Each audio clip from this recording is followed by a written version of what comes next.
My love's got humor. She's to whisper at a funeral. 'Cause she's not very loud and she minds her manners. Take me to church. I'll worship like a dog at the shrine of your lies. I'll tell you this right now, ladies and gentlemen. Welcome. I'm not even going to lie to you. I had the lyrics right here because I didn't know them. All I know is it goes, take me to church. I'll worship like a dog at the shrine of your lies. I'll tell you my sins and you can sharpen your knife. Offer me that deathless death, good God. Let me give you my life. I didn't even mean to talk about this. I only chose this song because it's Sunday still. I'm recording this a day early. Seeing how the sausage is made. We're recording a day early. Got this one in the can. Back to the reason I chose that song, because it's Sunday, church. Taking you to church, baby. Holy bars. I'll worship like a dog at the shrine of your lies. It really doesn't fucking matter. Lyrics. A lot of times. That's why if you write good lyrics and you got that melody, melodic bars, ladies and gentlemen. That's the truth. Because I'll worship like a dog at the shrine of your lies. What? Doesn't make any sense. And that's why I didn't know the lyrics, because who just guesses? Well, maybe he's saying, I'll worship like a dog at the shrine of your lies. Can you imagine that being a question, being like, what do you think these lyrics say? Give me that deathless death. That is so lazy. That's past Lil Wayne, back when Lil Wayne went through his lazy period. Y'all remember when Lil Wayne went through a period where he'd say shit like, he'd be like, I got my grandma whenever I want her. Call that shit Instagram. Young moolah, baby. That's something that happens to artists every now and then. It happens to the greats, and this is why I'll round about why Eminem is so dope. I sound like every 45-year-old dad right now, but the reason why is because artists hit a stage in their career, the ones in mainstream that blow up, there's a point where it's hard. I got this line where I said, it's hard to smash beats when you're sleeping in satin sheets. Literal bars. Because it's hard to keep that same drive that you had when you first started. That got that album. I just added an extra delay effect because I'm talking about music bars. It's hard to keep that same drive. That same, at that same match level when you're not worried, when you got food in your belly, you're not starving, you're not wondering if your little girl is gonna, get everything she needs in life, when you're not worried, when she's going to a private school, okay, you kind of pump the brakes. You're like, all right, this kid is set. So they don't put as much effort. And Lil Wayne went through this for a period. And Lil Wayne, forgive me. And maybe it was, from the outside looking in, maybe it was more of the lean and, that kind of thing. But there was a point where it felt like Lil Wayne was just phoning it in. E.T. phone home. It felt like you see it. I say this broadly with artists where you get to a point where they think them saying a particular bar is good enough because they're saying it. Because they would simplify it down. And granted, music now is like pretty simplified, like hip hop and everything.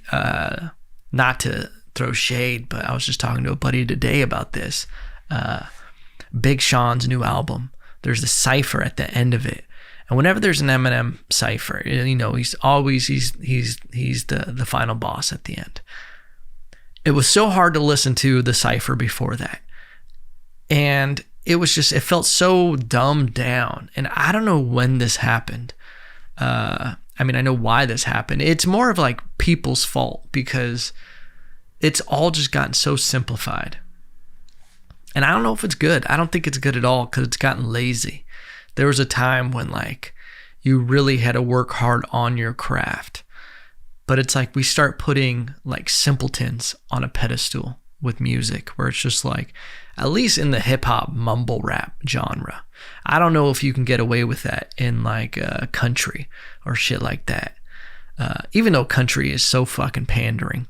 If you haven't seen Bo Burnham stand-up special where he does, I forgot which one it is, but he does this song about country singers and how they just they just put songs or like words that you like. Talking about Budweiser, a horse, a girl, and people jizz in their pants about it. But that's what happens. And listening to this Big Sean cipher today, I was like, God, this is so hard to listen to. How does that happen? It's only in stuff that it's not, there's no measuring stick on it when it comes down to a matter of taste. And I think it is a sign of the times, because it feels like we always say each generation has it easier, and this generation, this newer one, is dumb. To be honest, I think as a whole, as a society, no ageism here, I think as a society, we are getting more dumb. At least I think it's like it'll snap back if we make it through. There's nothing guaranteed that our species actually pulls through. But I think if we make it through this next level, it's going to have to slingshot back the other way, because it's going to be a struggle. And there's that great quote. It's like, hard men make easy times make weak men make hard times. And I feel like in some aspects we've been kind of the middle children for a little while. We were kind of coasting in the sense of our struggle. And when you have like periods of time like Rome, things get fruitful. When things get fruitful, things get weird. And I feel like society has sufficiently gotten weird to where there needs to be a snapback. And there's going to be a reckoning. I really do feel that. It feels like it's on the way. Like where we're at right now, this is some never before times. Like it feels like we're in a very weird thing, because like, at least in our lifetime, and you can't really trace this through history to the exact thing lining up the way it is. Because obviously we have something that other societies and cultures in the past didn't have. We got technology, and that's a pretty insane thing. Like looking at how quick information can get fucked with across on a major scale. And it's pretty crazy how easily people are swayed on social media. I was watching not to be derivative of another podcast, but I recommend this. This podcast should be required reading and listening for high school and college, even fucking junior high. Why not throw it at them? I don't know, you're fucking toddlers. Sit them in front of YouTube and make them watch Joe Rogan and Tim Kennedy. If you don't know Joe Rogan, go outside. If you don't know Tim Kennedy, former UFC fighter, Green Beret in the Special Forces. He was in the military after 9/11, got inspired, went into the military, and then got back out during the Obama administration, and then got back in after. And so he's active military. And there's been so much talk going on. And I've always heard this. I've heard it thrown around in like online where they talk about Russian bots. And I've always just kind of been like, oh yeah, the Russian bots out there, sure. But I don't know exactly, like when you have an example of what they do, it's kind of crazy. And it's like things start making sense. And one thing that Tim Kennedy shed light on was how insurgents work, and how they would go to other countries and they would basically try to disrupt and destabilize a culture, a society. And by doing that, there's a power shift. And when it becomes unstable, that's where there's opportunity. That is literally what is happening right now. And there's so much hate and anger and violence being thrown around on social media. And I do really think that a lot of it isn't necessarily even real people. It's people like me who get duped by it when you read the comments. This is why I made the rule not to read comment sections anymore, because I'm like, this shit is too much. I couldn't even grasp another human saying some of the things I've read in these comment sections, or the level of stupidity with how I see people responding to it. It's just strange times. And I think this is like the best time if you're ever going to do it, to be self-accountable, to be independent, to be self-sufficient, because I feel like you're going to need it. And I'm not doom and gloom like I think the apocalypse is going to come. It's here. Wake up. It's already here. But it's just crazy shit going on right now. I just saw today that And this is like the stuff that I see when people are too close to the forest to see the trees. Bars, one of my favorite metaphor bars. In LA, 2 cops or sheriffs got shot, point blank range. Dude went up to the car, shot at the cops and ran away. I think the cops are alive the last time I saw, but they rushed him to the emergency room. And not only that, there was protesters outside yelling Black Lives Matter and hope you die. They were chanting hope you die about the cops, and they were blocking the emergency room, trying to block it so the cops couldn't get in to get taken care of. On top of that, as if that's not enough, they aren't thinking about the fact that other ambulances can't get in. Like, this is like such a weird thing with a lot of these people, is that I'm like, you guys only thinking one move. Like, what happens the next move after this? Like, what's your goal? What's the end game? Because right now it looks like anarchy. And at some point, it's hard to separate protest and riots when you have a lot of these riots that can't even be, that people have tried to use the analogy of good cops and bad apples. Well, it's funny how you say there's just some bad apples, but that's just the same thing as the riot or the protests. There are a lot of protests that are peaceful protests, but there's a lot of bad riots. There are. When you got cops getting shot point blank range, that's pretty insane. And that is worse than what you think that police are doing to any part of our society. When you're literally hunting cops. Pretty crazy. Yeah, I think things have gotten a little out of hand with that. And I'm fired up about it. I'm just fired up about it because I feel like there's so many people that are being part of something that they don't really understand what it is. Like, at some point, chickens are going to come home to roost.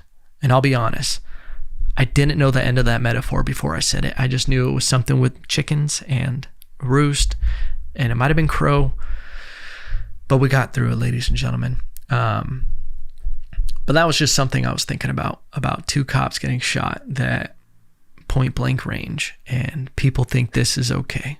People have gotten so combative and down a hole without looking up to assess, is this the right thing to do? That this is what is happening. It's crazy. It's crazy because my whole thing has always been a peaceful resolution and importance of America banding together, actually being united. We can have disagreements. Listen, United States of America doesn't mean we have to have agreements. We have 2 parties. It's just we have to figure out a way to actually do this like adults and to figure out a way to really compromise, not through violence and rage and anger, especially when we have so many threats going on right now. We have so many big problems. And I would never, people are so passionate about this topic that I would never throw out being like, well, let's see the statistic. This has always been my thing with everything. This was my initial argument with why marijuana shouldn't be illegal. I would always be like, let's look at a fucking graph of what is killing people the most with narcotics, with drugs, with whatever, alcohol. Okay, so we get something like hundreds of thousands of people die a year from alcohol and alcohol-related deaths. That can be drunk driving, that could be whatever. We have crazy amounts, over 100,000 a year of opioid overdose. So actually prescription pills, the medicine that they are giving is killing more people than marijuana, which has 0 deaths. But when you start looking at what we should be attacking, why are we going, okay, this should definitely be illegal and we need to keep all this. Why? Because it's making money. But let's not look at the graph of what actually kills people the most and handle that. I think there has to be assessments of that in our culture of being like, what is happening right now? What are all these issues? Where can we find solutions rather than lashing out at just the surface?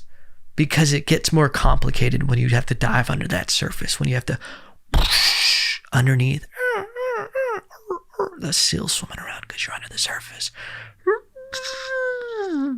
very bad.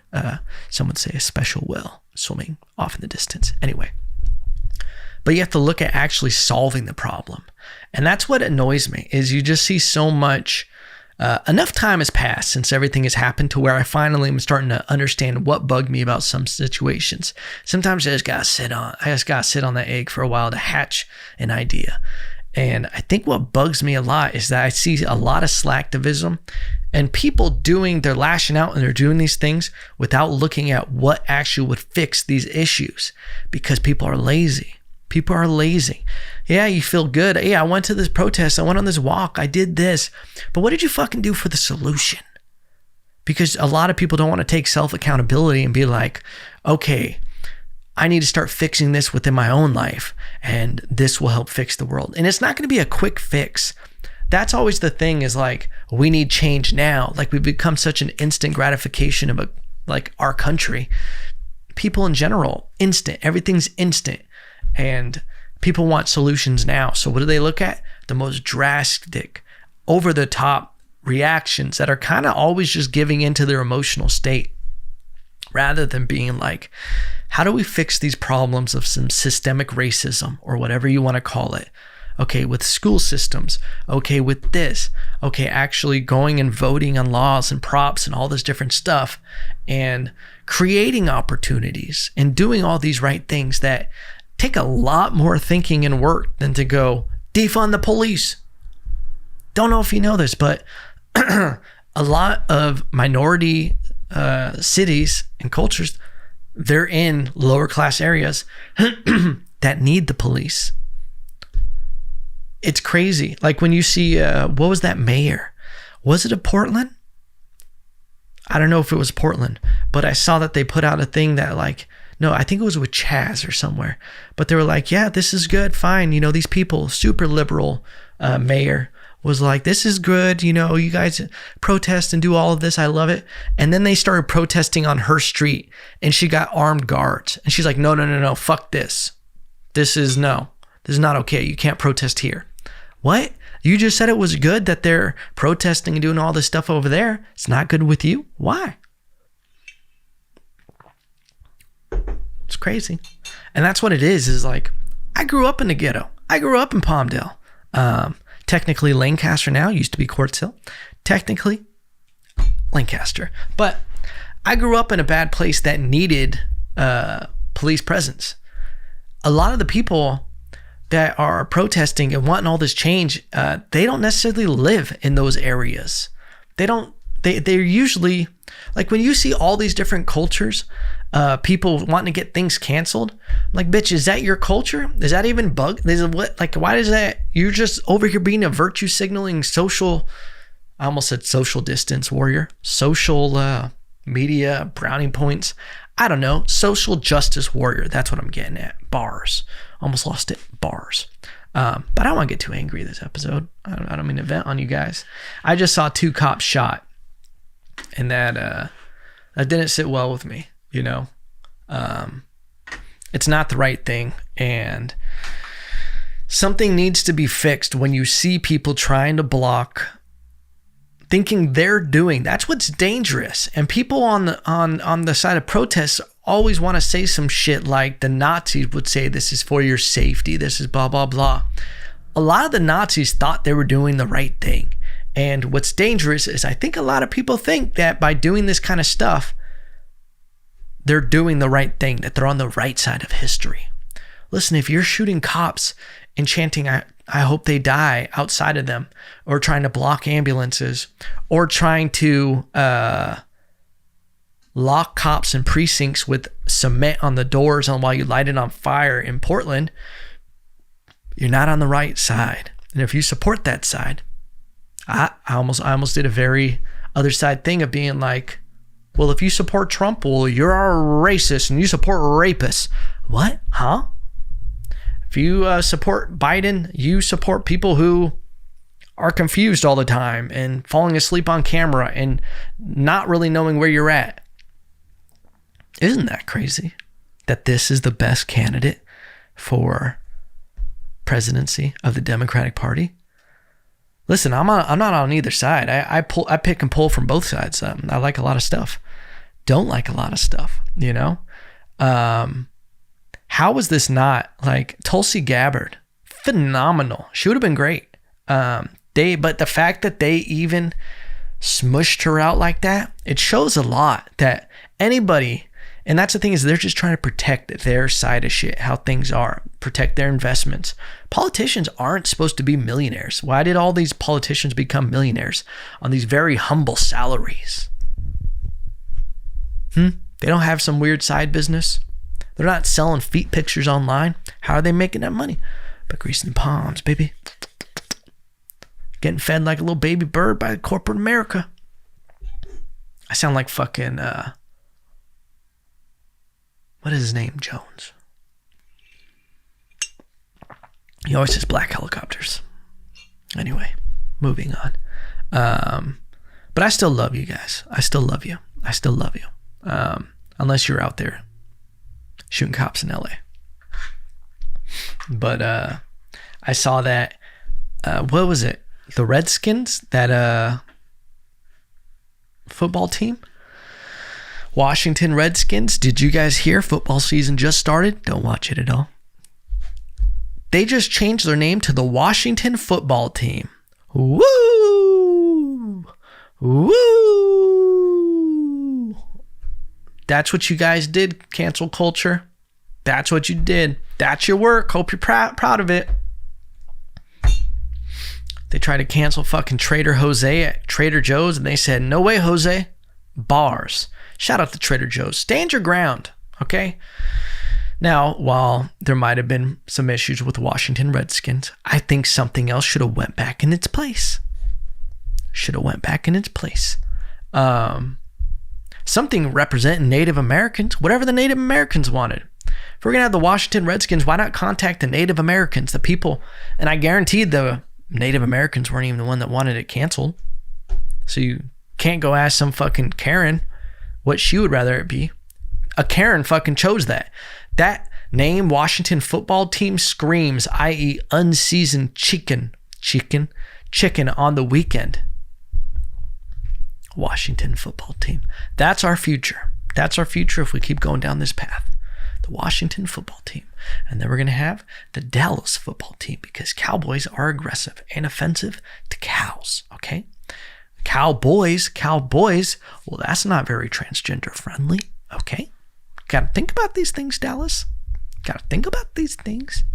I saw a thing also that Indians like the name Indian. I forgot what book it was, but they were talking about how they actually prefer the term Indian, that they've adopted it. I think Indian sounds cooler than Native American. Just my 2 cents. Do I have some Native American in me? Yeah, a little bit.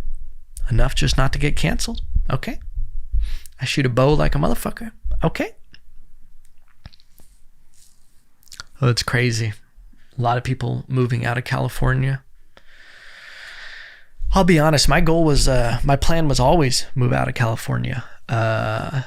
It's sad the way everything is going. And it mainly comes down to, like, I couldn't afford a good life where I live. I live in a very pricey place to buy. A lot of people renting. And I don't want to rent forever. Your boy, listen, I grew up a feral cat, okay? I was just a kid who just dressed up like a fucking cat on a Tuesday to fuck with the mailman, okay? I like a little bit of land. I like to do my own thing. I like to be away from people, okay? I can't do that here. I can't do that in Ventura. No way in hell. There's like $1.4 million houses around the corner from me that are like tiny. Fucking a family of sardines live there. But you look at Texas. A little different story.